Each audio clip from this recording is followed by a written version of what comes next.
PSLV C-58 rocket ప్రయోగం కొనసాగుతోంది. Live చూద్దాం. 50 seconds and the core motor for 109 seconds.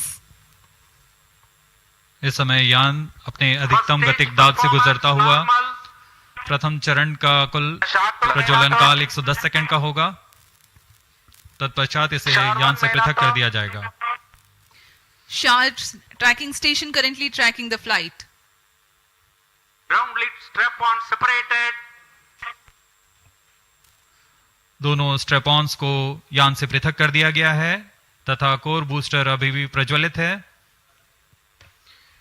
Presently the core S139 motor alone thrusting. The strap-ons have been separated. Normal.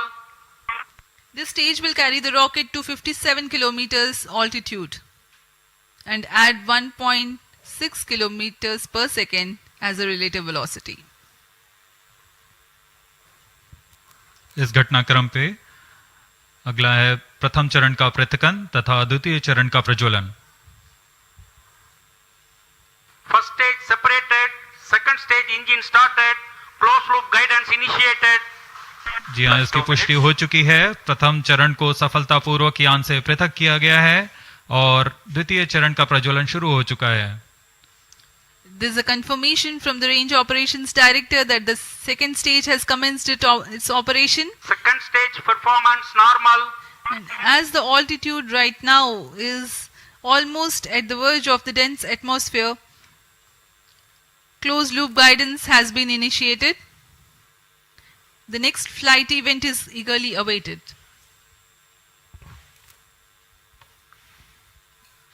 The next flight event is payload fairing separation.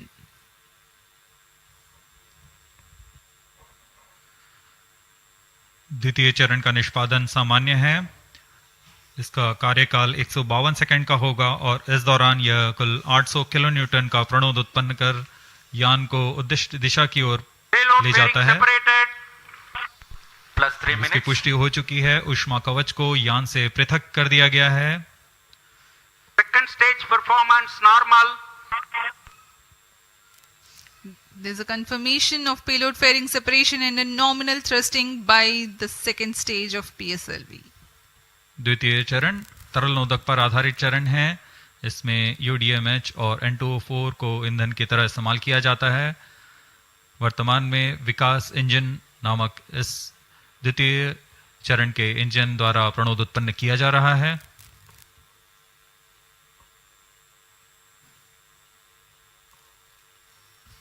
By the time PS2 completes its operation, the altitude of the launch vehicle will be 161 kilometers and relative velocity of 4.5 kilometers per second.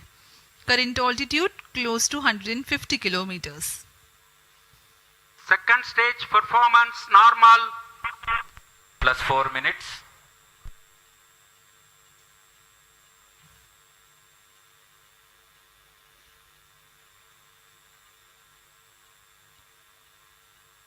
यान पूरी तरह अपेक्षित पथ का अनुकरण करता हुआ Shard tracking station continues to track. Second stage separated. Third stage ignited. द्वितीय चरण को सफलतापूर्वक पृथक कर दिया गया है तथा ठोस नोदक वाले तृतीय चरण का प्रज्वलन शुरू हो चुका है. Third stage performance normal.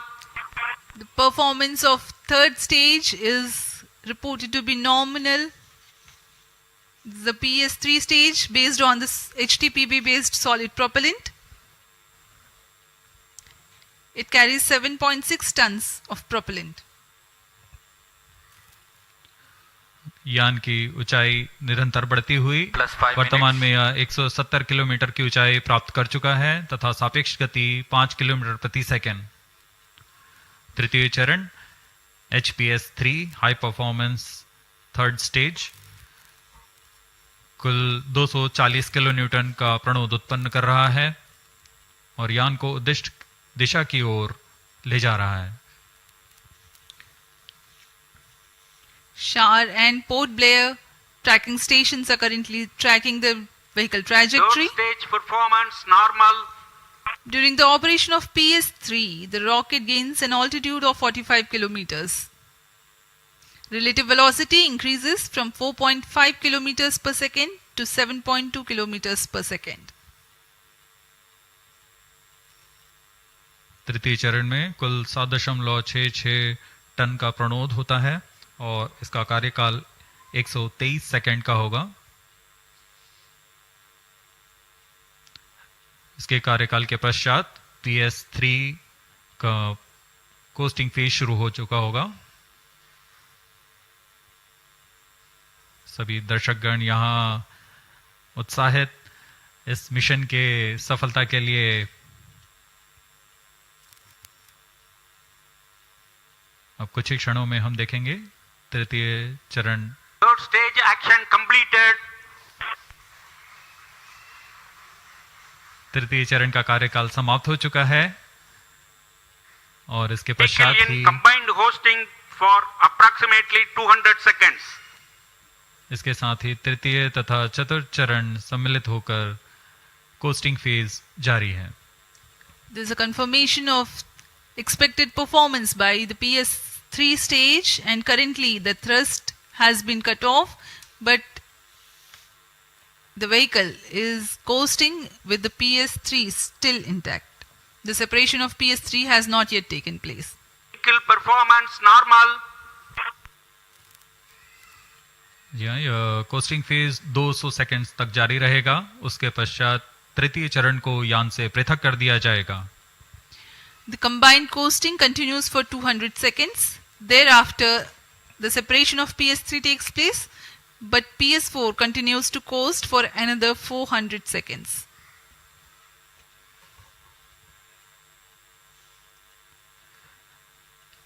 During the coasting phase of flight, the relative velocity reduces from 7.2 kilometers per second to 6.7 kilometers per second, and as a result, close to 400 kilometers increase will be observed in the altitude.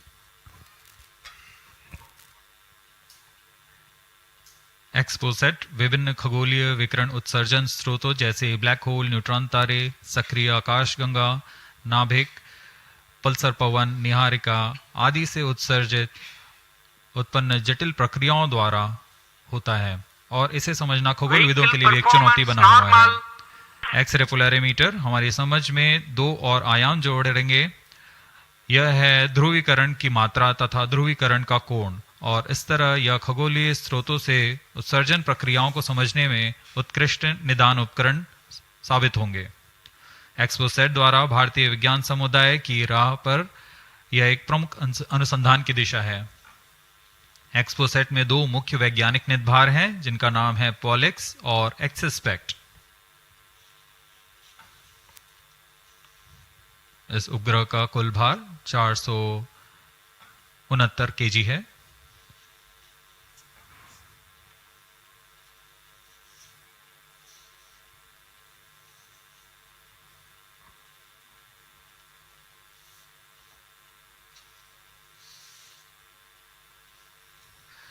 इस mission में लगभग 145 KG के वैज्ञानिक निदभार अंतरिक्ष प्रयोगों के लिए सफर कर रहे हैं।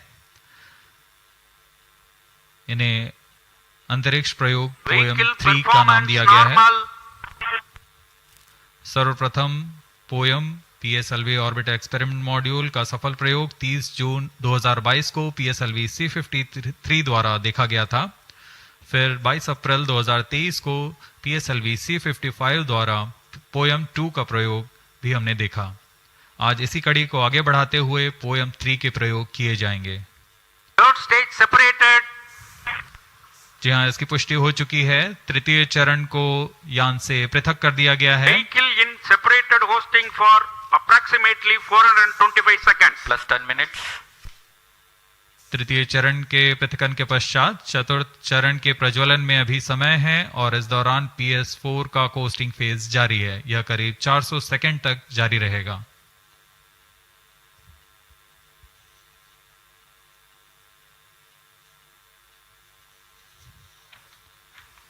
The PS4 is currently not operational, though it is in the coasting phase, which will continue for 425 seconds in all.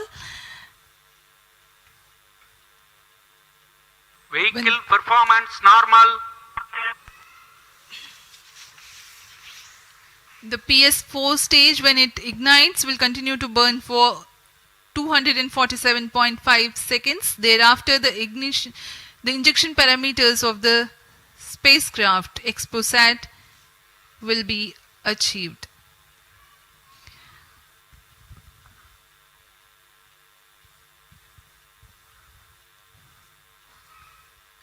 After injection of the primary satellite, PS4 has yet another milestone to accomplish. It lowers to an orbit of 350 kilometers. After XPOSat injection, this orbit will be at 9.6 degrees inclination, which is achieved through 2 restarts. These maneuvers are expected to take 83 minutes from the XPOSat injection. Once in the new orbit, PS4 will be subjected to passivation by venting remnant propellants and depressurizing the stage tanks. Thereafter, the control of stage is transferred to POEM Avionics. Vehicle performance normal. There are 10 payloads in POEM, 7 of which are finalized through IN-SPACE. Speaking about the payloads that Plus 12 minutes. POEM carries, Radiation Shielding Experiments Module RSEM is designed by a firm called Take Me to Space for evaluation of effectiveness of tantalum coating. The second payload, Women Engineered Satellite or VSAT for solar irradiance and UV index from LBS Institute of Technology for Women. Third payload is an amateur radio satellite, BeliefSat-O from KJ Somaiya Institute of Technology. Fourth payload is again a CubeSat called Green Impulse Transmitter from InSpacity Space Labs Private Limited. LEAP TD from Dhruva Space Private Limited to demonstrate subsystems for microsatellite. 2 payloads are there from Peletrix Aerospace Private Limited, which are named Rudra 0.3 HPGP and Arca 200. 3 more payloads are from ISRO. The one from Physical Research Laboratory is called the Dust Experiment. 2 more from Vikram Sarabhai Space Center. One will be called as Fuel Cell Power System and the other is Silicon Based High Energy Cells. These are the payloads from ISRO. जहां भारत में सभी नववर्ष के स्वागत के लिए जश्न और मनोरंजन में लगे हुए थे, वहीं इसरो के वैज्ञानिक PSLV C58 प्रमोशन की तैयारियों में जुटे हुए थे। इनकी गतिविधियों को अंतिम रूप देने में लगे हुए थे। सफल मिशन के ध्येय से सराबोर इसरो के वैज्ञानिक इस वर्ष का आरंभ खगोलीय समझ को और बढ़ाने के उद्देश्य से PSLV C58 के प्रमोशन में कार्यरत हैं।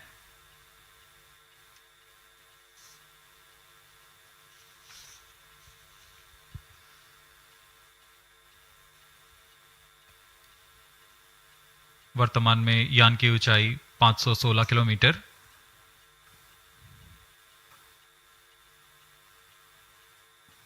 एक्सपोसैट की अंतःक्षेपण की कक्षा 650 किलोमीटर के करीब होगी। वर्तमान में सापेक्ष गति 6.86 किलोमीटर प्रति सेकंड।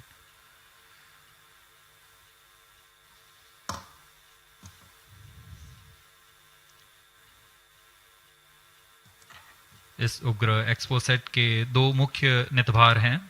पोलिक्स, यह 8 से 30 किलो इलेक्ट्रॉन वोल्ट की ऊर्जा बैंड में खगोलीय प्रेक्षणों के लिए एक एक्सरे ध्रुवणमापी है। इस नितभार को URSC और रमन रिसर्च इंस्टीट्यूट बैंगलोर द्वारा संयुक्त रूप से विकसित किया गया है। इस यंत्र में एक कॉलीमीटर, एक प्रकीर्णन और 4 एक्सरे अनुपातित काउंटर डिटेक्टर लगे हुए हैं। इस प्रकीर्णन को कम परमाणु द्रव्यमान वाले पदार्थ से बनाया गया है, जो आने वाली ध्रुवीकृत एक्सरे का विषमदैशिक थॉमस प्रकीर्णन करता है, ताकि एक समय में इस कॉलीमीटर की दृष्टि क्षेत्र को 3/3 डिग्री से सीमित किया गया है, ताकि एक समय में एक ही स्रोत उज्जवल हो सके। इस नितभार के 5 सालों के जीवन काल में 40 चमकीले खगोलीय स्रोतों का प्रेक्षण करने की अपेक्षा है। यह मध्यम एक्सरे ऊर्जा बैंड का पहला नितभार है जो ध्रुवण मापन के लिए समर्पित है। इसके अलावा एक और नितभार एक्स स्पेक्ट एक एक्सरे स्पेक्ट्रोस्कोपी और टाइमिंग नितभार है जो एक्सपो सेट में जा रहा है। यह सॉफ्ट एक्सरे स्पेक्ट्रम में त्वरित समय तथा संवर्धित स्पेक्ट्रम विभेदन प्रदान करेगा। यह पॉलिक्स का डेटा को इस्तेमाल करते हुए निरंतर उत्सर्जन में वर्णक्रमीय स्थिति परिवर्तन, लाइन फ्लक्स और प्रोफाइल में परिवर्तन 0.8 से 15 किलो इलेक्ट्रॉन वोल्ट्स रेंज में उत्सर्जन की लंबी अवधि में निगरानी कर सकता है। Vehicle performance normal. इसमें कोलिमीटर का उपयोग पृष्ठभूमि को कम करने के लिए एक्स स्पेक्ट के दृश्य क्षेत्र को कम किया गया है। एक्स स्पेक्ट विभिन्न स्रोतों जैसे एक्सरे, पल्सर, ब्लैक होल, लो मैग्नेटिक फील्ड, न्यूट्रॉन स्टार